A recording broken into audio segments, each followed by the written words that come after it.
நீ கேள்வி கேட்க வந்தனா கேள்வி மட்டும் கேட்டு போனோம். ரஜினிகாந்த் பயந்துட்டாரு. ஆனா எங்க தளபதிக்கு தில் இருக்கு. ஏன் தலைவன் வரல? இல்ல நான் என்ன சொல்றேன்னா, மரியாதையா இருந்துக்குங்க தாவேக கட்சிக்காரங்க.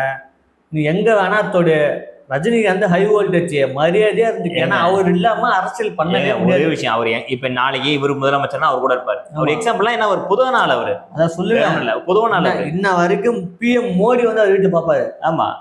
மலேசியா மினிஸ்டர் வந்து யாரு? மலேசியா மினிஸ்டர் பிஎம் அவர் வீட்டுல பாப்பாரு.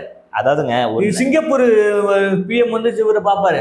ஒரு நடிகனுக்கான வேலையை செஞ்சுட்டு அவர் பாட்டு போயிட்டு இருக்காரு. அரசியல் வேணா ஒதுக்கிட்டாரு. சரியா? இன்னைக்கு என்னன்னா இப்ப நீ வந்து முதலமைச்சர் புத்தகத்தை ஆதவே யோசிச்சுட்டு பார்க்கல. வேற விஷயம்.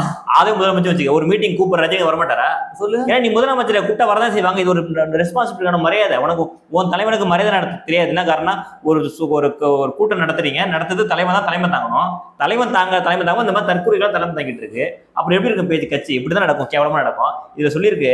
அதெல்லாம் கொடுமை இல்லை. சொல்லியிருக்கு